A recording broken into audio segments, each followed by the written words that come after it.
வணக்கம். இன்றைக்கு நம்ம டாக் வித் முத்தலிஃப்ல பல்வேறு விஷயங்கள் நம்ம பேச இருக்கோம். குறிப்பா சொல்லப்போனா, அஜித்குமார் அவர்களுடைய வழக்குல புகாரே பொய் புகார் அப்படின்னு சொல்லி சிபிஐ மனு தாக்கல் பண்ணியிருக்காங்க. அது மட்டும் இல்லாம அஇஅதிமுகவோட 2ஆம் கட்ட தேர்தல் அறிவிப்பு. இன்றைக்கு முதல்வர் அவர்கள் என் கனவு, என் திட்டம் அப்படிங்கிற ஒரு விஷயத்த ஓப்பன் பண்ணி, மீண்டும் வந்து மத்திய அரசாங்கத்த சாடியிருக்கிறார். இந்த மாரி பல்வேறு விஷயங்கள் நம்ம இருக்கு. இத பத்தி பேச இருக்கோம்.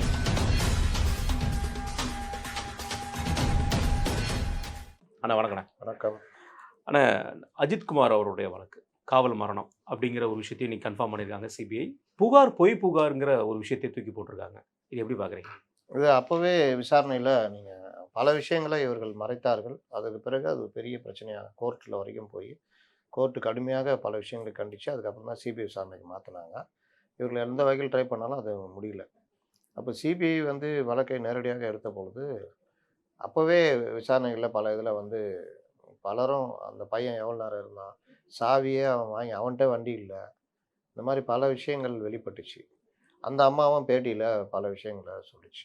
இப்போ இந்த வழக்குல இதில முத்தாய்ப்பாக சிபிஐ விசாரணைக்கு போனதுனால தான் அந்த டிஎஸ்பிய கைது பண்ண வச்சாங்க. ம். இங்க இருந்திருந்தா அதெல்லாம் நடந்திருக்காது. நடந்திருக்கு. நீங்க அந்த இது தூத்துக்குடி துப்பாக்கி சூடே பார்த்தீங்கன்னா, ஐபிஎஸ்க்கு மேல இருக்கிற ஐபிஎஸ்லேருந்து யார் மேலும் நடவடிக்கை இல்ல. ஒருத்தர் ம். டிஜிபியா ஆகி நல்லா ஜாலியா இதாயிட்டு போயிட்டாரு. ஆனால் கீழ்மட்ட அதிகாரிகள் மேல நடவடிக்கை கொண்டு வந்து பண்ணதெல்லாம் பண்ணாங்க.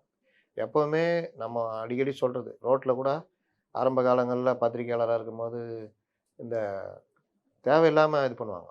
நம்ம வந்து என்ன சொல்லுவோம்னா, "சார் பிரஸ்ஸு சார்" அப்படின்னு ஒரு எடுத்தோனே எதுக்கு ஒரு மோதல் போக்குன்ட்டு, "சார் பிரஸ்ஸு சார்" இந்த மாரின்னா, அந்த சார்ஜென்ட் என்ன பண்ணுவாரு, இவன விட்டு தூண்டி விட்டு ஏதாவது மறைக்க வைப்பாரு.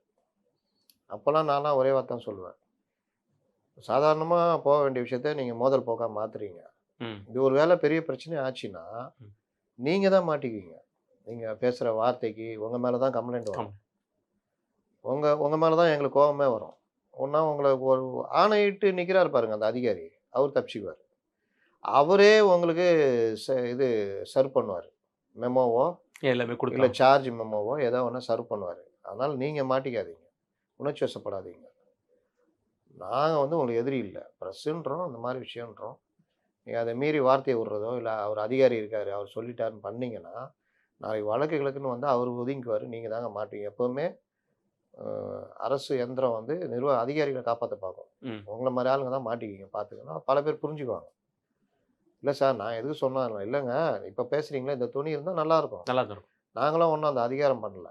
அது எப்பவுமே ஒரு மியூச்சுவல் ரெஸ்பெக்ட் இருந்துச்சுன்னா எல்லாருக்குமே நல்லது சார். உங்க கஷ்டம் எங்களுக்கு தெரியும். இந்த மாரி மாட்டிக்காதீங்கன்னு நான் சொல்றேன். ஏன்னா அதிகாரிகள் இப்படிதான் பண்ணுவாங்க. அவங்க ஒதுங்கிடுவாங்க பார்த்துக்கங்க. அந்த மாரி தான் நீங்க தூத்துக்குடி துப்பாக்கி சூடு வந்து எல்லாத்துலயுமே நடந்தது. நடந்தது. இப்ப இதுலயும் அப்படிதான்.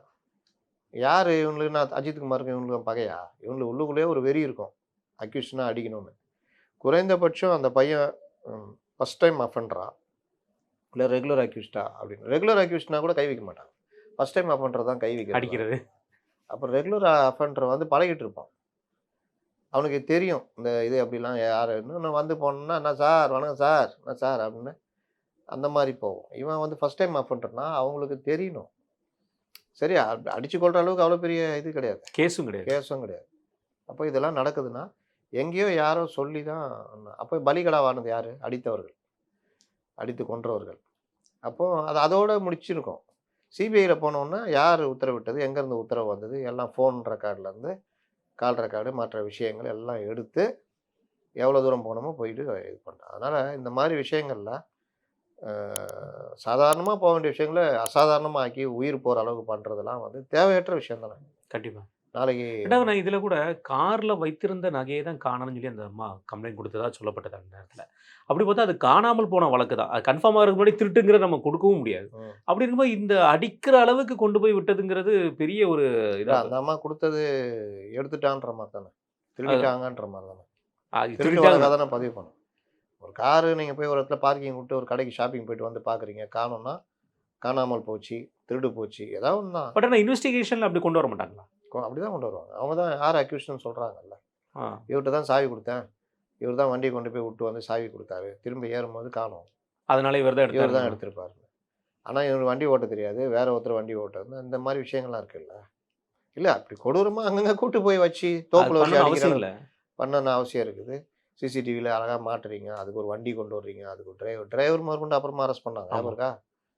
டிரைவர் என்ன பாவம் பண்ணாருன்ற மாதிரிலாம் வந்துச்சு. அதில் விசாரணையில் என்ன வந்துச்சோ தெரியல, டிரைவர் முதற்கொண்டு எல்லாத்தையும் அரெஸ்ட் பண்ணாங்க. இந்த மாதிரி போகிறப்ப பாதிக்கப்படுறது பார்த்தீங்கன்னா போலீஸ்கார அந்த குடும்பங்கள். இப்போ அந்த ம். டீமில் ஒரு 8 பேர் இருக்கிறான்னா 2 பேர் கொடூரமாக இருப்பான். 6 பேருக்கு இது பிடிக்காது. டேய் அடிக்காதடா உட்றா, ஏன்டா அது மாதிரி போட்டுக்கிட்டு செத்துற போறான்டா அப்படின்னு தடுப்பான். லாஸ்ட்டில் பார்த்தா இந்த 2 பேருடைய பிரச்சனை 8 8 பேரும் பேரும் பாதிக்கும். அந்த 6 பேரும் சேர்ந்து தான் உள்ளே போவான்.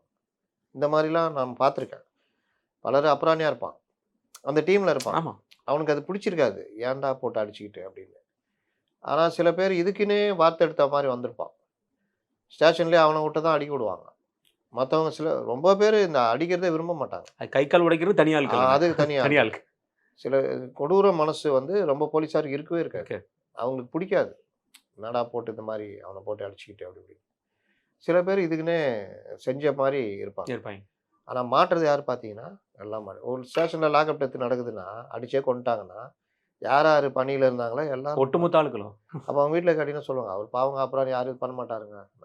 இவனுங்க பண்ணதுக்கு அவர் மாட்டிட்டாரு. அந்த மாரி தான் சில இது. அதனால அஜித் குமாருடைய மரணம் தமிழகத்தை தாண்டி இந்தியா வரைக்கும் பெரிய உலுக்கலா இருந்தது. அதுக்கு நியாயம் கிடைத்துக் கொண்டிருக்கிறது. அதுல ஒரு இது இந்த இது பொய் இப்ப பொய் புகார் புகார்ன்னு சொன்னனால ஆட்சிக்கு எதாவது கெட்ட பேர் வர வாய்ப்பு இருக்குமா? ஆட்சிக்கு நீங்க எதுல தான் ஆட்சிக்கு கெட்ட பேர் எப்படி வரும்னா, இந்த விவகாரத்துல என்ன பண்ணீங்கன்னு இதுக்காக போய் போலீஸ் அமைச்சர் ஸ்டாலின் நீங்க பதில் பதவி சொல்லுங்கன்னா விலகி வராது. அப்படின்னு தான் அதிகமான என்கவுண்டர் இந்த ஆட்சியில தான் ஆட்சியில் நடந்திருக்கு. நடந்திருக்கு. ஜுடிஷியல்ல இருக்கும்போது நடந்த என்கவுண்டர்லாம் இருக்குல்ல. அப்ப இதெல்லாம் வந்து பெரிய அளவு. இதெல்லாம் என்ன அப்படின்னு பார்த்தீங்கன்னா, கோர்ட்டுகள் விசாரணை நடத்தி சம்மந்தப்பட்ட அதிகாரிகள் நான் சொன்ன மாதிரி சம்மந்தப்படாத அதிகாரிகளும் மாட்டுவாங்க. சில இது வந்து மேல வரைக்கும் போகும். ஆனா எனக்கு தெரிஞ்சு பெரும்பாலும் போனதில்ல. ஏன்னா அவர்களுக்கு இருக்கிற வசதி கமெண்ட்ஸ கூட கொண்டு போய் நீக்கிற அளவுக்குலாம் உச்சநீதிமன்றம் போல இருக்குது. இந்த குடும்பங்களுக்கு அது இருக்காது. இருக்காது. ஆமா. அது ஒரு பிரச்சனை. 2வது நீங்க இந்த மாரி நடக்கிறதெல்லாம் உளவியல் ரீதியாக ஒரு தாக்கத்த உருவாக்குமா? உருவாக்காதா? கண்டிப்பா. அஜித் குமார் வழக்கு வெளிய வராத விஜய வெளிய வர வச்சதுல்ல. அதுக்கு மேல நான் ஒண்ணும் பெருசா சொல்ல வேண்டிய சொல்றதில்ல. அவசியம் இல்ல. அப்ப பொதுமக்கள் மத்தியில என்னய்யா பண்ணான் அந்த பையன்? என்னய்யா கவர்மெண்ட்டா என்னய்யா இது? இவங்க ஆட்சிக்கு வந்தாலும் இப்படிதான். அந்த எண்ணம் வருதுல்ல. அத ஸ்டாலின் சொல்லியா செஞ்சிருப்பாங்க? கண்டிப்பா. இல்ல. ஆனால் இப்படி ஆட்சியில் நடக்கக்கூடாதுன்றத பண்ணணும்ல. அடுத்து துணை முதல்வர் அவரும் பண்ணணும்ல. பண்ணணும். அப்ப இதெல்லாம் வந்து அவர்கள் சட்டசபையில இவர்கள் குடுக்குற அறிக்கைய படிப்பது, இந்த மாரி விஷயங்கள்லாம் இருக்குல்ல. அதெல்லாம் அப்ப அதிகாரிகள் அந்த மாரி கொடூரமான அதிகாரிகளை லா அண்ட் ஆர்டர்ல போடக்கூடாது. சட்டம் ஒழுங்க ஒரு தந்தையின் கனிவோட எனக்கு தெரிஞ்சு ஏகே விஸ்வநாதன் இருந்தார்ல கமிஷனர். ஆமா. நான் பார்த்த கமிஷனர்ல விஜயகுமார், அது பழைய ரைட். விஜயகுமார். அவர்கிட்ட அந்த ஒரு கனிவு, தந்தையின் கனிவு இருந்தது. ஓ! சட்டம் ஒழுங்கு பிளஸ் தந்தையின் கனிவு இருந்தது. டி. ராதாகிருஷ்ணன் இருந்தார். டி. ராஜேந்திரன். ஆ அவருமே. அவருகிட்டயும் அந்த இது இருந்தது. ஒரு ஆஃபீசர் லெவல்ல இருப்பாங்க அவங்க. இவரு ஏகேவி. ஏகேவி தான் எக்ஸ்ட்ரார்டினரி. இல்ல அவர பார்க்கறதுக்கு அந்த தோரணை நெருங்கிடுவீங்க நீங்க. ஒரு நெருங்கிடலாம். போலீஸ்ன்னு விலகி நிக்கிறது. நெஞ்ச நிமித்திட்டுலாம் நிக்க மாட்டாரு. இருக்க மாட்டாரு. ஒரு நெருக்கம் இருக்கும் அவர்கிட்ட. அ என்னன்னா, அவரு மட்டும் தான் காவல்துறையில கீழ அடிமட்ட காவல்துறை போலீஸுங்க இருக்காங்கல்ல, அவங்களுடைய குறைய கூட நேரா அவர் ரூமுக்கு வர வச்சே கேட்பாரு. ஓகே.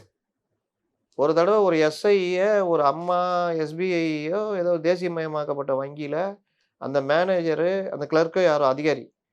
அந்த அந்த எஸ்ஐய திட்டிர்றாங்க. அந்த எஸ்ஐ ஒரு நேர்மையான எஸ்ஐ. நேர்மையா இருந்ததுனால அவர் பாக்கெட்ல காசு இல்ல. அவர் அக்கவுண்ட்லயும் காசு இல்ல. ரூ. 500 கூட வைக்கல நீ எதுக்கு வக்கு இருக்குதா அவனுக்குன்னு கேட்டோம்னா அவருக்கு கோவம் வந்துச்சு. போலீஸா இருக்கிறிய ரூ. 500 கூட எல்லாம் வைக்கலையான்ற மாரி கேட்டோம்னா அவர் தன்மானம் இதாயிடுச்சு. சண்டை போட்டாரு. நான் ஒரு நேர்மையான அதிகாரி. என் மாச சம்பளத்துக்காரன். எனக்கு எவ்வளோ செலவு இருக்குன்னு எனக்கு தான் தெரியும்.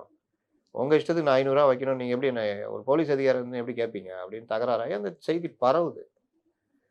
இது வந்து இவருக்கு எதிரா வேற கமிஷனர் யாரா இருந்தா ஒருவேளை ஏதாவது ஒரு புகாராக வாங்கி ஒரு ஃபோன்ல கூட அவர சஸ்பெண்ட் பண்ண வச்சிட முடியும். இல்ல சார்ஜ் குடுத்தாலே போதுங்க. போதும். ஆமா. நீங்க அந்த சார்ஜ ரிவோக் பண்றது வரைக்கும் ரொம்ப உங்க கஷ்டம். இன்கிரிமென்ட் பல விஷயங்கள் சிக்கலாகும். போலீஸ் நம்ம பேசிடுறோம். நான் ரொம்ப எழுதியிருப்பேன். பல பேர் எனக்கு நட்பா இருப்பாங்க. அது காரணம் வந்து அவர்கள் அடிமட்டத்தில கஷ்டப்படுறத நான் வந்து எழுதுவேன், பேசுவேன். எவ்வளோ கஷ்டம் இவங்க அனுபவிக்கிறாங்கன்னு. ஒரு சார்ஜ் வாங்கிட்டு அத ரிவோக் பண்றதுக்கு அவன் போய் நிக்கிது. ஒவ்வொரு தடவையும் இந்த கரெக்ட்டா இதுல எடுத்திருப்பாங்க. டானாகாரன்ல. அந்த சார்ஜ ஆ. ரிமூவ் பண்றது போய் நிப்பார்ல. ஆமா அந்த படத்துல ஆமா கரெக்ட். ஒவ்வொரு தடவையும் ஒரு காரணம் சொல்லி அனுப்புவாங்கல்ல. இது நிஜம். எல்லாரும் இன்னைக்கும் சந்திச்சுக்கிட்டு இருக்க நிஜம்.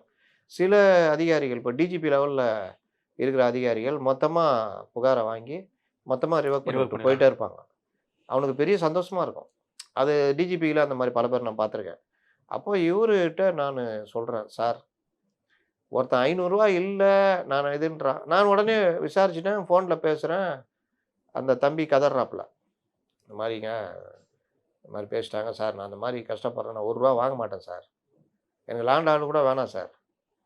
ஆனா என்ன வந்து அந்த அம்மா அப்படி பேசுனது எனக்கு இதாயிடுச்சு. என் ஒய்ஃப் வந்து பேஷண்ட்டு சார். நான் வந்து நீலாங்கரை வீடு.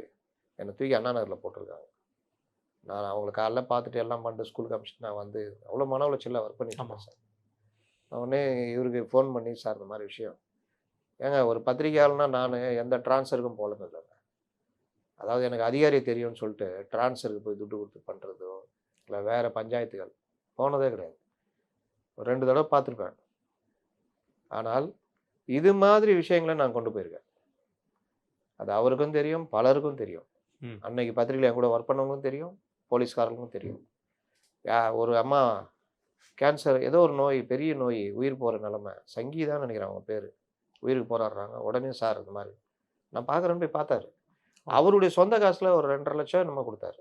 அ. முரளின்னு ஒரு இன்ஸ்பெக்டர் கொரோனால இறந்து போனார். அவரு சொந்த காசுல அந்த பணத்த குடுத்து அந்த குடும்பத்துக்கு குடுத்தாரு. நான் நியூஸ் ஆக்குனது திட்டினாரு. ஏன் இந்த மாரிலாம் பண்றீங்க? சார் நான் உங்களுக்காக பண்ணல. இத பார்த்து 4 பேரு பண்ணுவாங்க. பார்த்துருவோம். அதுக்கு தான் நான் பண்றேன். அப்படின்னு. இந்த எஸ்ஐ மேட்டர் கூப்பிட்டு சொன்னேன் சார் இந்த மாரி விஷயம். இந்த மாரி ஆட்கள பாதுகாக்கணும் சார். நாளைக்கு சூழ்நிலை காரணமா அவனும் மாறிட்டானா, அவன வர சொல்லுங்க. நான் பேசுறேன். போனோனே எல்லாத்தையும் கேட்டுட்டு, இங்க பாரு, இப்போ வந்து நான் உன்ன இந்த மாத்துனேன்னு வச்சுக்கோ, தண்டனை மாற்றமா எல்லாம் நெனச்சுக்குவாங்க. நீ ஒரு 1 மாசம் பொறுத்து வா நான் மாத்தி விட்டுறேன்னு மாத்தி விட்டாரு. ம். இந்த மாதிரி அதிகாரிகள் டி. ராஜேந்திரன்ட்ட ஒரு தடவ ஒரு பத்திரிகை நிருபர் கேட்கிறாரு. நள்ளிரவு இந்த அனுமதிக்கப்பட்ட நேரத்த விட பட்டாசு வெடிச்சா பட்டாசு. தண்டனை ஆமா. இல்ல. அப்போ நீங்க எப்படி கண்காணிப்பீர்களா? கைது செய்வீர்களா? அப்படின்னு. ஏங்க உங்க வீட்ல வெடிச்சா என்னங்க பண்ணுவீங்க? போங்க கம்முனு. இது ஒரு அது இதுதாங்க அருமையான பதில். அப்படின்னு சொல்லிட்டு போயிட்டேன்ட்டாரு. அவர் மூஞ்சி செத்து போச்சு. நான் அந்த பக்கத்துல கேட்டு எனக்கு ஒரு செகண்ட் கரெக்ட்டு. எப்பவுமே சட்டத்தை முழுமையாகவும் எனக்கு என்னன்னு விட்டேத்தியாவும் அமல்படுத்த முடியாது. அமல்படுத்தாம இருக்க முடியாது. 2க்கும் நடுவுல ஒரு பயத்த மெயின்டெயின் பண்ணிட்டே இருக்கணும். ஹெல்மெட் போடுறீங்க ரைட்டு. பின்னாடி உட்கார்றவங்க ஹெல்மெட் போட்டே ஆகணும்ல கேஸுன்னு சொல்றது ஓகே. ஆனா இதுக்காகவே காத்திருந்து புடிச்சு ரூ. பிடிச்சு 1000 போடுறதுன்றது அநியாயம். நீங்க புடிச்சு மிரட்டி அடுத்த தடவ பார்த்தோம்னா இது பண்ண பாருங்க உங்களது நோட் பண்ணிட்டோம். அடுத்த தடவ ஃபைன் ஜாஸ்தி ஆயிடும்னா போட்டு கூட்டு போவோம். இல்ல அவர் இருக்கும்போது டிராஃபிக்ல கூட நெறைய விஷயங்கள வந்து பெரிய இது கொண்டு வந்தாரு. கொண்டு பல வந்தார். விஷயங்கள் பல கொண்டு விஷயங்கள் வந்தாரு. கொண்டு வந்தார். அதுல இன்னொரு ஒரு கமிஷனர் இந்த கரண் சின்ஹான்னு ஒருத்தர் இருந்தாரு. அவரு ஸ்பாட்டுக்கு போயிடுவாரு. அவருக்கு எதுல கவனம் இருக்குதோ இல்லையோ, டிராஃபிக் நல்லா இருக்கணும் அவருக்கு. ஓ! சூப்பர். நேரா போய் அங்க நின்னுட்டு, மைக் 3 பேசுறேன். டிராஃபிக் டிசி எங்க இருக்கிறீங்க? சார் நான் வந்து ஸ்பாட்ல தான் இருக்கிறேன். அப்படியா? நானும் ஸ்பாட்ல தான் இருக்கிறேன். அந்த அளவுக்கு அவர் வந்து அப்ப ஒர்க்கு. ஐய்யயோ! வந்துருவாரு அப்படின்னு அந்த கண்காணிப்பு, அந்த பயம். இவரு எல்லாருக்குமே இது பண்ணுவாரு. ஆனா, இவரு பீரியட்ல ரவுடிங்கள்லேருந்து கஞ்சா விக்கிறவன் வந்து ஓடி போயிட்டான். இவரு பீரியட்ல தான் செயின் பறிப்புக்கு பெரிய சவாலா இருந்தது சிசிடிவி கேமரா. எப்படி பண்ணாங்கன்னா, "ஏம்பா நீ வந்து இங்க தானே கடை நடத்துற. ஒரு சிசிடிவி கேமரா போடு. ம். உனக்கும் நல்லது, காவல்துறைக்கும் நல்லது. காவல்துறைக்கு நல்லது. போடுங்க" அப்படின்னு போட வச்சாங்க. 2,50,000 கேமரா போட வச்சாரு. அது ஏகேவி பெரிய சாதனை அது. சிட்டிக்குள்ள அது மிகப்பெரிய ஒரு விஷயம். சைனாக்குள்ள ஏதோ ஒரு சிட்டிக்கு அப்புறம் சென்னை நம்ம இதுல தான் அந்த அளவுக்கு அதிகம் வந்தது. ஸ்காட்ச் அவார்ட்லாம் அவருக்கு கிடைச்சது. அதே மாதிரி குறிப்பிட்ட காலகட்டத்தில வேற. கமிஷனர் விஜயகுமார் கார்ல இருப்பாரு. எல்லோருக்கும் அவர பிடிக்கும் அந்த டைம்ல. பார்த்து சல்யூட் அடிப்போம். சும்மா. நான்லாம் அப்போ பத்திரிக்கை துறைக்கே வரல. ஆட்டோக்காரங்கலேருந்து எல்லாருமே அவரு உட்காந்துருப்பாரு. அந்த லைட் கிரீன் கண்ணாடி. அப்படிங்களா? வணக்கம் சொன்னா சிரிச்சுட்டு வணக்கம் சொல்லுவாரு. ஸ்டைலிஷா இருப்பார்ல. ஆமா. ஆளு ஹீரோ மாரி இருப்பாருங்க. அந்த நடிச்சிட்டு இருப்பாரு. டெல்லி கில்லி போறாருன்னா டீ ஷர்ட் போட்டு அவர் ஆமா. போற அந்த தோற்றமே வேற மாரி இருக்கும். பயிற்சி பெற்றவர் அவரு. அவரு தான் அந்த இதெல்லாம் ஜெயலலிதா அந்த இதெல்லாம் உருவாக்குனாரு. இங்க ஒரு இது உருவாக்குனாங்க பாதுகாப்பு முதல்வருக்காக. அதுக்கு அவரு ஃபர்ஸ்ட்டு மனோகரன் ஒருத்தர் வந்து பண்ணாரு. அதற்கு பிறகு இவரு அத செழுமைப்படுத்தினாரு. அவரு தான் ஒரு அதிகாரியாக வீரப்பன் காட்டுல போறவங்கலாம் புடிச்சு கொலை இது கொடுமைப்படுத்துறது, பாலியல் பலாத்காரம் பல விஷயம் பண்ண எல்லாத்தையும் பண்ணாரு. மக்கள் வந்து அந்நியப்பட்டு நின்னாங்க போலீஸ விட்டு. வீரப்பன தெய்வமா பார்த்தாங்க. இவரு போனோனே மக்களோட நெருங்கி இது பண்ணோனே இன்ஃபர்மேஷன் கிடைச்சது. ஒரு அதிகாரி எப்படி செயல்படணுன்றதுக்கு இவங்கலாம் உதாரணம் சொல்றேன். ஆமா. அப்போ கண்டிப்பா. அவரு நீங்க பார்த்தீங்கன்னா, அ அந்த அவருடைய அந்த தன்மை தான். அவரு பர்சனலா ஒரு தடவ அவருக்கு ஒரு இது நடக்குது. அந்த மாரி பண்ண 2 பேர அவரு வாழ்க்கையில கமிஷனர்கிட்ட அந்த மாரி பண்ண ஆள விடவே மாட்டாங்க வாழ்க்கையில. ஆனால் அவர் போய் உட்காந்தோனே எம்ஜிஆர் மாதிரி, அவங்கள எதுவும் பண்ணாதீங்க. கீசு புட்டப் கேஸ் எதுவும் போட்றாதீங்க. 2 தட்டி தட்டி அனுப்பிச்சு விட்டுருங்கன்ட்டார். இது அவரு சொல்லல. அந்த பண்ணவனுங்க என்கிட்ட சொன்னது. ஓ! நாங்க இந்த மாதிரி பண்ணோம். செத்தோம்னு நினைச்சோம். கமிஷனரே நேரடியா புடிச்சு குடுக்குறாரு. முடிஞ்சது கதைன்னு நினைச்சோம். கஞ்சா கேஸ் செஞ்சாச்சுன்னு. ஃபோன் வருது. அவங்கள எச்சரிச்சு அனுப்பிச்சு விட்டுட்டாரு. அதனால அந்த மாதிரி அவர் விஜயகுமார் மற்ற அதிகாரிகள்ன்றது எடுத்துக்காட்டா இருந்திருக்காங்க. இன்னும் பல அதிகாரிகள் நமக்கு தெரியாத அதிகாரிகள் இருப்பாங்க. அற்புதமான அதிகாரிகள்லாம். அதனால அந்த மாரி இருக்கிறது தான் காவல்துறை இருக்கணும். காவல்துறை என்பது குற்றம் நடக்காமல் தடுப்பது, குற்றம் வந்து களைதல், எல்லாத்துலயுமே கொண்டு தண்டனை வரணும். வாங்கி தர்றது. இங்க முதலும் லாஸ்ட்டும் இருக்காது. ஆமா. நடுவுல இருக்கிறது மட்டும் இருக்கும். தண்டனை வாங்கி தர ரேஷியோ பார்த்தீங்கன்னா கம்மியா இருக்கும். கம்மியா இருக்கும். அதனால அது அரசு யார் பேசினாலும் அடுத்த ஆட்சி வரும்போது அவர்கள் அப்படி ஆயிடுறாங்க. காவல்துறை இது பண்ற மாரி ஆயிடுறாங்க. அதுல ஒரு ரிஃபார்ம்ஸ் கொண்டு வரணும். அந்த மாரி பண்ற காவல் ஆணையம்னு ஒரு இது இருக்குது. அந்த இத அமல்படுத்தணும். இன்னும் பல விஷயங்கள் இருக்குது. நம்ம கண்டிப்பா. போக வேண்டிய தூரம் எவ்வளோ இருக்குது. கண்டிப்பாங்க. இத தொடர்ந்து நேற்று வந்து நாடாளுமன்றத்தில வந்து நம்முடைய தமிழக எம்பிக்கள் வந்து மானி தாக்கூரும், சு. வெங்கடேசன் அவர்களுமே வந்து சஸ்பெண்ட் பண்ணியிருக்காங்க. இஷ்யூ வந்து பார்டர் சம்மந்தப்பட்ட ஒரு இஷ்யூ. இந்த இஷ்யூல பேச முடியாது. காலையிலே வந்து அவை ஒத்தி வச்சிருந்தாங்க. திருப்பியும் மீண்டும் வந்து அவங்க அராஜகம் பண்ணதாக சொல்லி அவங்கள சஸ்பெண்ட் பண்ணியிருக்காங்க. என்ன பார்க்குறீங்க? இவங்க போறதே மக்கள் பிரச்சனைய பேசுறது, பார்லிமெண்ட்ட எப்படி பயன்படுத்தலாம்? அந்த பட்ஜெட் உரையில எவ்வளோ பிரச்சனைகள் இருக்குது? அத என்னென்ன பண்ணலாம்? அதுல என்னென்ன தவறுகள் இருக்குது? அத பேசுவோம். அந்த உரைய இப்போ அண்ணாலாம் நீங்க ஏன் ஃபேமஸா இருக்காரு? நேத்து கூட பேசணும். பெஸ்ட் பார்லிமெண்டரியன்னு சொல்ட்டு. ஏகே கோபாலன்னு ஒருத்தர் இருந்தாரு. சிபிஎம் உடைய தலைவரு. அவங்கலாம் பெஸ்ட் பார்லிமெண்ட் அவங்கலாம் எந்திரிச்சா நேரு முதற்கொண்டு அப்படியே அலறுவாங்க. நேரு ஒரு பெஸ்ட் பார்லிமெண்டரியன். இந்த மாரி பேரு வாங்குனது வந்து அவர்கள் பாராளுமன்றத்தில பேசிய பேச்சு தான். டேபிள் மேல ஏறி ஆடிக்கிட்டு, இத குறிச்சு இது புது பண்ணது. ஒரு கலாச்சாரத்த உருவாக்கக்கூடாது. குஸ்தி சு. கலாச்சாரம். வெங்கடேசன் மார்க்சிஸ்ட் கம்யூனிஸ்ட் கட்சியில பலர்ட்டயும் பேசினாலும், எப்படி இந்த மாரி ஆள்லாம் வந்தாங்கன்றது தான் எல்லாருக்குமே தெரியும். மார்க்சிஸ்ட் கம்யூனிஸ்ட் கட்சி தலைவர்கள் எளிமையானவர்கள். செருப்பு கூட மாத்துறதுக்கு யோசிப்பாங்க. அந்த மாரி இது. ஆனா இவரு ரூ. 7,000 8,000 செருப்பு யூஸ் பண்றவரு.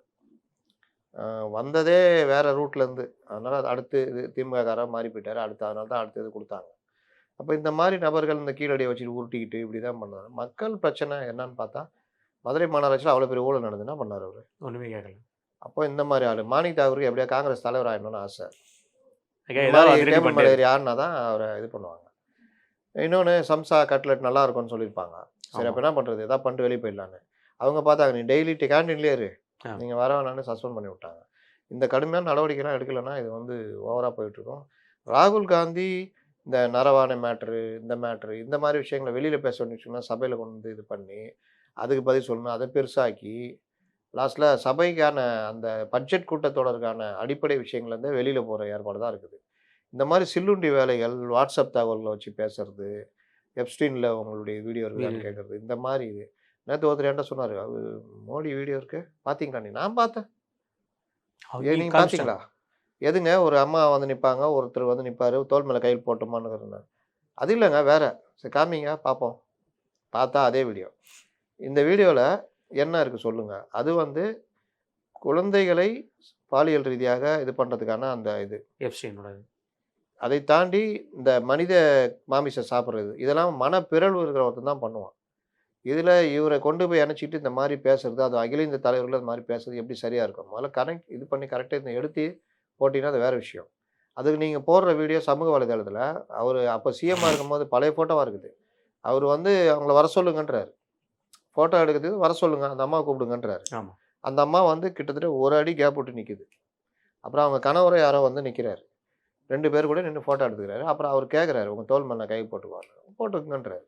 போட்டு எடுத்துட்டு போறாங்க. இதுல என்னங்க இருக்கு? இதை கையில் வைத்துக் கொள்வோம். எலக்ஷன் அன்னைக்கு பார்த்துக்கொள்வோம். இதெல்லாம் ஒரு டயலாக். அ எந்த அளவுக்கு கேவலமா போறாங்க பாருங்க. இவங்க வந்து சொல்லுவாங்க, கோடி மீடியால இப்படிலாம் பண்றான் பாருங்க. நீங்க என்ன பண்றீங்க? இங்க தமிழ்நாடு நேத்து ஃபுல்லாவே இதான் எடுத்து போட்டு பரப்பின்னு இருக்காங்க. இதை விட கொடுமை என்னன்னா, இவர் பேசின அந்த விஷயம் வந்து பார்த்தீங்கன்னா, இன்டர்நேஷனல் மீடியால பெருசா பேசப்படுற அளவுக்கு கொண்டு போய் விடுறாரு. ஏன்னா, இங்க வந்து எப்ஸ்டீனோட இதுல வந்து அமெரிக்காலேயே வந்து இந்த ரிப்போர்ட் குடுக்கல. ம். எப்ஸ்டீன்ல வந்து பிரைம் மினிஸ்டர் மோடி அவருடைய பேர் இருக்குன்னு சொல்லி அமெரிக்காலே குடுக்கல. அங்க தான் விசாரணை நடந்துட்டு இருக்கு. இங்க இருக்குன்னு சொல்லி ஒரு நாடாளுமன்றத்தில பேசின கிளப்பி உடனே விடுறது. இன்னொன்னு பாருங்க, அந்த ஃபோட்டோஸு அதுல வர்ற ட்ரம்ப்பெல்லாம் பாருங்க. அப்ப இவரு குஜராத்ல இருந்தப்ப இந்தியாவ தாண்டல இவரு. தாண்டல. அந்த அந்த ட்ரம்ப் பார்த்தீங்களா? ட்ரம்ப் மாரியே தெரியாது. மூஞ்சி இப்படி ஒட்டி போயி, தொழிலதிபர் ட்ரம்ப். ஆமா. அந்த நேரத்தில உள்ளது. இந்த ராலலாம் வந்து பிரச்சனைலாம் பண்ணுவான் பாருங்க, அந்த டைமு. டைம்ல உள்ளது. இவரு அப்போ இங்க குஜராத்ல இருந்திருப்பாரு. சிஎம்மா இருக்காரு. சிஎம்மா அந்த மாரி இருந்திருப்பாரு. எப்படி கொண்டு போய் கனெக்ட் பண்ணி என்னென்ன வேலை பண்றாங்க பாருங்க. கனிமொழி. அதனால இது எல்லாமே இவர்கள் மேலே வச்சிருக்க அந்த மரியாதை குறைஞ்சிக்கிட்டே வருது. காங்கிரஸ் கட்சியில தொடர்ந்து நம்ம பார்த்துட்டு இருக்கோம். இவங்க 99 சீட்டுக்கு வந்து எம்பி சீட் ஜெயிச்சாங்க. இப்ப அதுவே எதிர்க்கட்சி தலைவர்ங்கிற பொறுப்புல உட்கார்ந்திருக்காங்க. மாநிலங்கள் பல இடங்கள்ல தோல்வி கண்டுட்டு இருக்கு.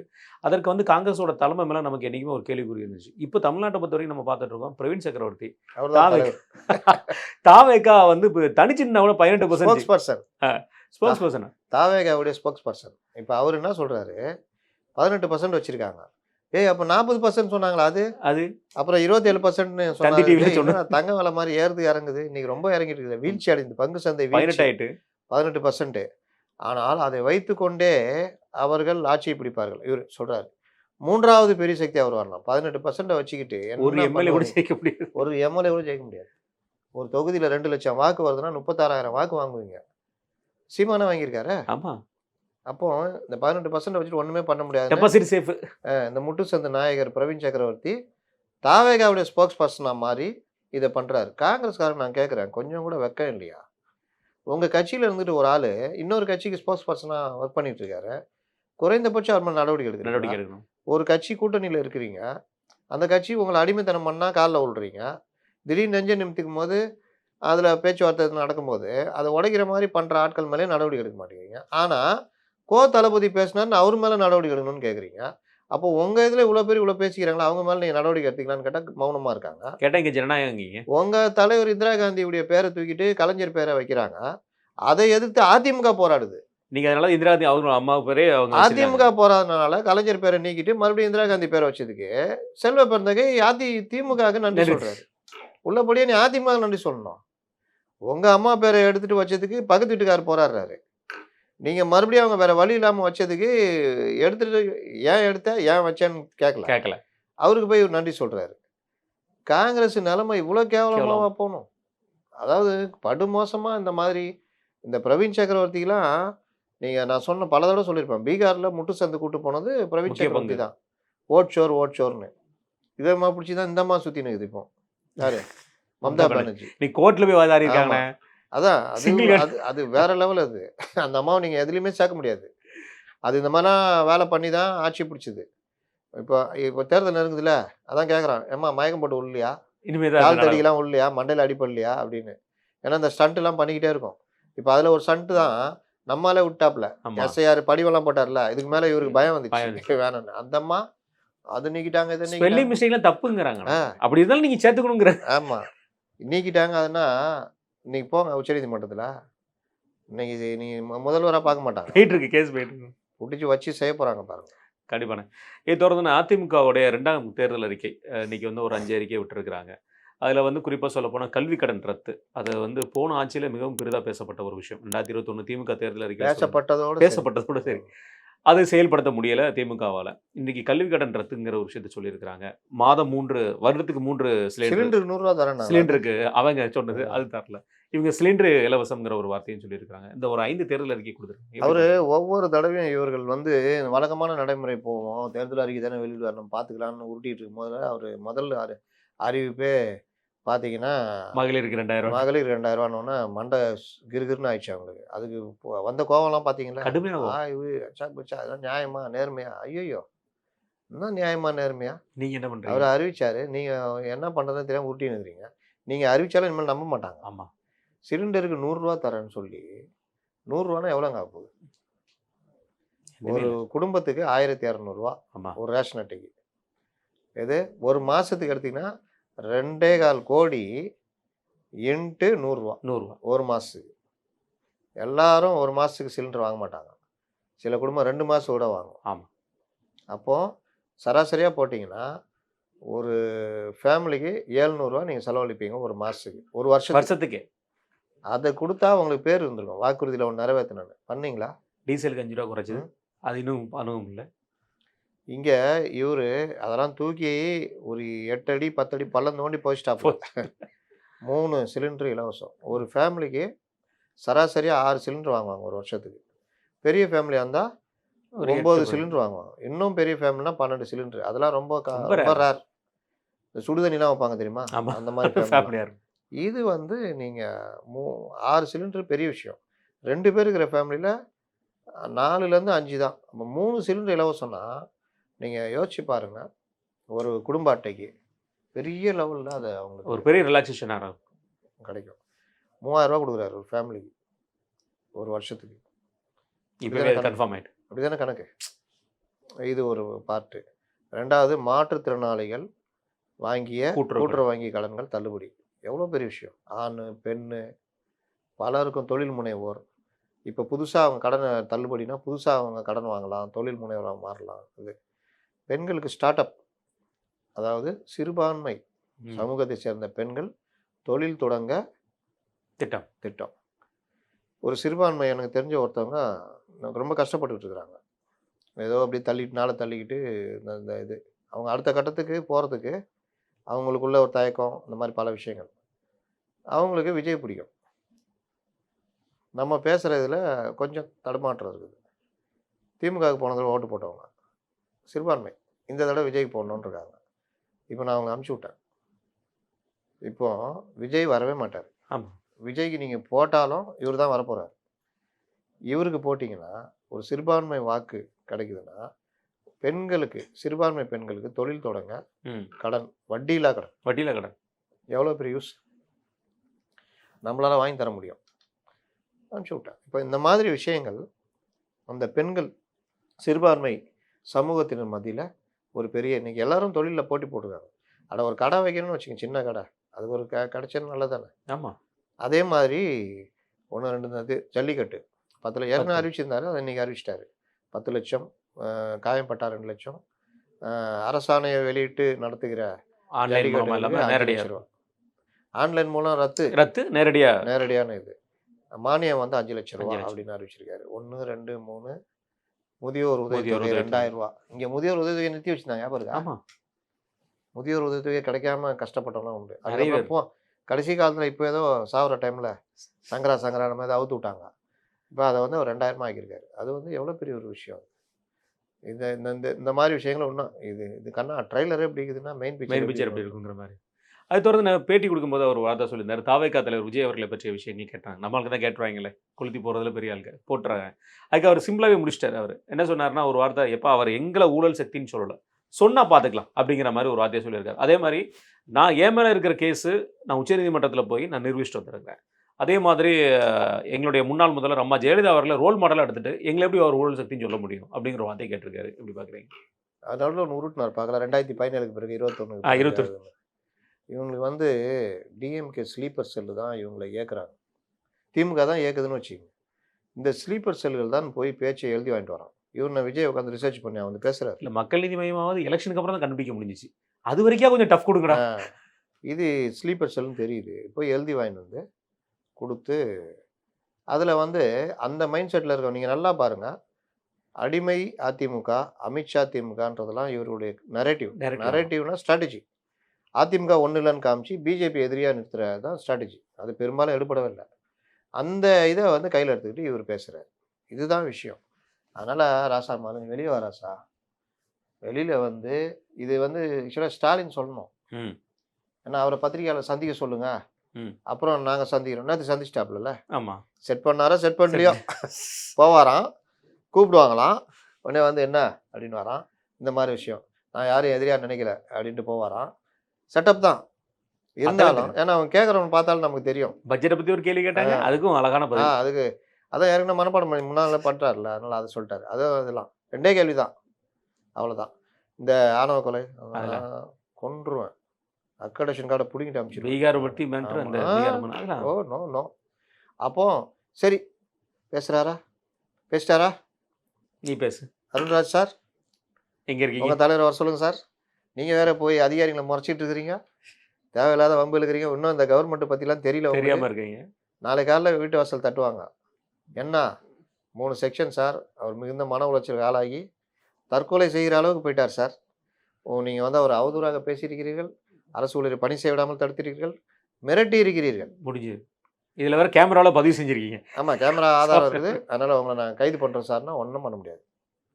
அதனால் இந்த மாதிரி கேமரா இருக்குது அப்படின்னு சீன்லாம் போட்டால் அருண்ராஜ் சார் சிக்கலில் மாட்டிக்கிங்க. ஆட்டோ ஓட்டும் போது நம்ம ஒன்றும் சொல்லலை, சரி ஓட்டிட்டு போங்க பரவாயில்ல, ஏங்க அதெல்லாம் பண்ணலாங்க. நீங்கள் அரசு சம்மந்தப்பட்டால என்ன சார் இப்படி பண்ணுறீங்க, ஜனங்களுக்கு இவ்வளோ கஷ்டமாக இருக்குது, கொஞ்சம் பண்ணி கொடுங்க சார் அப்படின்னு பேசுறது வேற. அதிகாரியாக அவர் பழைய அந்த ஐஆர்எஸ் அந்த அதான். மாதிரியா மாறுறதுன்றது ஈஸியாக உங்களுக்கு எதிராக திருப்பி விட்டுருவாங்க அப்படின்னு சொல்கிறோம். நீங்கள் கேட்கக்கூடாதுன்னு நம்ம சொல்ல முடியாது. ஆனால் பார்த்து கேளுங்க. சிக்கல்ல மாட்டிக்காதீங்கன்னு சொல்றோம். ஃபேஸ் பண்ண தயாரா இருந்தீங்கன்னா கேட்டுக்கலாம். அவ்வளோதான் அப்போ வித்தியாசம். நீங்க வந்து வாய் விடுறது, பேசுறது எல்லாமே உங்க வார்த்தையில நிக்கணும். நாளைக்கு ஒரு ரிப்போர்ட் சார், முதலமைச்சர் பேட்டி குடுத்துட்டாரு. அப்புறம் எப்போ வராரு? அப்படின்னா, ஆ என் தெருவுக்கு வர சொல்லு. அங்க வாடா பார்த்துக்கிறேன்ற மாரி அதுக்கு ஒரு பதில் சொன்னா நடக்காது. ஆமா. இவர் குத்தாட்டம் போட்டு தமிழுக்காக ஆடுனாராம். யாரு? ராஜ்மோகன் கண்டுபிடிச்சுக்கிறாப்புல. அதுல வர எல்லாருமே விஜய் தானா? நீ விஜய், நான் விஜய், எல்லாரும் விஜய். எல்லாரும் சொத்து எழுதி வச்சிருங்க. ஜனநாயகம் பண்ற டிக்கெட் எல்லாருக்கும் ஃப்ரீயா ஃப்ரீயா கொடுங்க. குடுத்துருங்க. எல்லா விஜயம் பார்க்கட்டும். ஆ. என்ன இது இது வந்து இவங்க ஸ்ட்ராட்டஜியா அவங்க நினச்சிக்கிறாங்க. இப்படிலாம் சொல்லிட்டா எல்லாரும் வாய் மூட்டுவாங்கன்னு. நீ ஒண்ணு சொன்னா 4 சொல்லுவாங்க. எல்லாரும் விஜய்னா சொத்து எழுதி வைங்க. கண்டிப்பாங்க. இல்ல எல்லாரும் விஜய்னா எல்லாம் டெய்லி வந்து பாருங்க எல்லா விஜயும். நேற்றுனே அதே மாரி இன்னொரு பெரிய விஷயத்த நம்ம மீடியா பெருசாக்கினது, அண்ணாமலை அவர்கள் என்னுடைய தொகுதிக்குண்டான பொறுப்பாளர் பதவியிலேருந்து நான் வந்து ராஜினாமா பண்றதா என்னோட மாநில தலைவர்ட்ட குடுத்துருக்கிறேன் அப்படிங்கிற ஒரு விஷயத்த சொன்னார். உடனே மீடியா முழுவதும் ஒரு 4 மணி நேரம் இத கொளுத்தி போட்ட மாரி, அண்ணாமலை பதவியிலிருந்து ராஜினாமா, அண்ணாமலை ராஜினாமா, அண்ணாமலைக்கு நெருடல் அப்படி இப்படின்னு சொல்லி எல்லாம் போட்டு உருட்டிட்டாங்க. எப்படி பார்க்குறீங்க அண்ணாமலையோட இந்த என்ன ஸ்டெப்ப? பிரச்சனைனா, அண்ணாமலை என்ன செய்வாரு, ஏது செய்வாருன்னு யாருக்கும் தெரியாது. அண்ணே நான் தனி மனிதன்ண்ணே. நான் வந்து தனியா இப்படிலாம் உருட்டுனதுனால தான் அது ஈஸியா போயிடுது. ரீச் ஆயிருது. கட்சியை மீறி யாரும் இல்லன்னு நான் திரும்ப திரும்ப ஒரு விஷயம் பதிவு பண்றேன். நீங்க எல்லா கள்ளு குடிச்சிட்டு திருந்திட்டேன். இனிமேல் நான் கரெக்ட்டா இருப்பேன்னு சொல்லிட்டு, பனை மரத்துக்கு கீழ போய் நின்னு பால் குடிச்சீங்கன்னா, பாத்தியா மறுபடியும் ஆரம்பிச்சிட்டான்ற மாரி வரும். ஆமா. அதனால நேற்று அண்ணாமலை ஸ்டேட்மெண்ட்ல நான் சென்னையில இருப்பேன். எல்லாரையும் பார்ப்பேன், இது பண்ணுவேன், வெளியூர்லாம் சுத்துவேன். எங்க அப்பாவுக்கு உடம்பு சரியில்ல, ரொம்ப சீரியஸா இருக்கு. டயாலிசிஸ் பண்ற மாரி இருக்கு. நான் கூட இருக்கணும்னு நெனைக்கிறேன். அதனால நானு இங்கேயே கோயம்புத்தூர்லயே இருக்கிறேன்னு நெனைக்கிறேன். அதனால நான் அவங்களுக்கு சொல்லிட்டேன். என் நிலைமைய அவங்க உணர்ந்துட்டாங்க. அதே நேரம் இங்க பொதுக்கூட்டங்கள், மற்ற விஷயங்கள் என்னென்ன இதுவோ, அது கட்சி என்ன சொல்லுதோ நான் செய்ய போறேன்றாரு. இதுல எங்க தப்பு வருது? ம். இத தூக்கிக்கிட்டு இவரு சொன்னோனே அந்த குழுவே கலைச்சுட்டாங்க. மொத்த குழுவும் கலைச்சுட்டாங்க. அது அதுக்கடுத்து. இவரு செம கோவம் வந்துச்சு இவருக்கு. என்ன எளவு உங்களுக்கு பிரச்சனை? அப்படி இப்படின்னு. அந்த அளவுக்கு அவருக்கு நைனா நாகேந்திரன் நேத்து போட்டு வச்சு செஞ்சாரு. அதனால எது நடந்தாலும் இது அதுல தவிர்த்ததுங்களாமா அண்ணாமலை அவர்கள்? யாரு? இது பத்திரிக்கையாளர் சந்திப்புல சொல்ல வேண்டிய விஷயமாண்ணா இது? அததான் அண்ணாமலைட்ட அதெல்லாம் ஒரு சிக்கல்லாம் இருக்கு. என்ன பண்றது? கூட்டணிக்கு எதிரான செயல்பாடுகள் எதுவும் மீண்டும் கையில் எடுப்பாரா? தாவேகா கூட கூட்டணி வைக்க போறான்ற அளவுக்கு ஆரம்பிச்சிட்டாங்க சொல்லிட்டாங்க. இன்னைக்கு. எது நடந்தாலும் தாவேகா. கண்டிப்பா. தொடர்ந்துண்ணே. இன்னைக்கு ம். வந்து புது திட்டம் முதல்வர் அவர்கள். என்னோட இறுதி கேள்வியும் அதுதான். என் கனவு என் திட்டம். அவர் கனவு. உங்கள் கனவை சொல்லுங்கள்னாரு. அது என்னாச்சு? நான் சொல்லி ரொம்ப நாளாச்சு. நான் ஒண்ணும் செய்ய மாட்டேங்காங்கண்ணே. அ. என் கனவு என் திட்டம் சொல்லி ஒரு விஷயத்த சொல்லியிருக்காரு. அந்த இதில பேசும்போது கூட மீண்டும் ஆரம்பிச்சிட்டாப்புல. என்னன்னா, பட்ஜெட்ல வந்து திருக்குறள் சொல்லுவீங்க. அந்த திருக்குறள் சொல்லல. நீங்க தமிழ்நாட்டுல தோத்து போயிருவீங்கன்னு தெரிஞ்சு தான், நீங்க ம். வந்துட்டு இந்த முறை வந்து தமிழ்நாட்டுக்கு எந்த ஒரு ஃபண்டையுமே நீங்க குடுக்கல. அப்படிங்கிற மாரி மீண்டும் வந்து ஒரு குற்றச்சாட்ட வந்து வச்சிருக்கிறார் முதல்வர் அவர்கள். எப்படி பார்க்குறீங்க? பொத்தாம் பொதுவா சொல்றது இருக்குல்ல.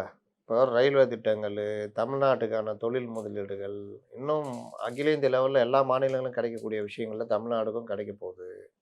நிதி பகிர்வு, பல விஷயங்கள் வந்து சாதாரணமா நடக்கக்கூடியத, ஒண்ணுமே குடுக்கல. எங்களை வஞ்சிக்கிறது, வடக்கு வாழ்கிறது, தெற்கு தெற்கு தேய். தேய்கிறதுன்ற மாரி, அதே பழைய மொந்தையில புதிய கல்ல தூக்கிட்டு வராரு. எது கேட்டாலும் ஒண்ணும் இல்ல, இது இல்ல. டெம்ப்ளேட் கொஸ்டின் டெம்ப்ளேட் ஆன்சர் வச்சிருக்காங்க. யார கேட்டாலும் ஒண்ணும் இல்ல, தமிழ்நாட்டுக்கு எதுவுமே செய்யல. பார்த்தீங்களா? அது பண்ணல. ஏம்பா 2 ரயில்வே திட்டங்கள் வந்திருக்கு. ரயில்வே துறையில எதுவுமே செய்யல. 2 ரயில்வே திட்டங்கள் வந்திருக்கு. ரயில்வேக்காக நிதி ஒதுக்கல. ஏன்னா இவ்வளோ ஒதுக்கியிருக்காங்களே, இவ்வளோலாம் பண்றாங்களே. கல்விக்கு இப்படி பண்ணியிருக்காங்க அப்படின்னா, அதெல்லாம் இல்ல. எதுவும் சரியில்ல. எதுவும் சரி. மோசம். ஒட்டுமொத்தத்துல. அதான். வார்டன்னால அடிப்போம். கண்டிப்பா. அவ்வளோதான். அந்த மாரி. மிக நன்றிண்ணே உங்க நேரத்துக்கு.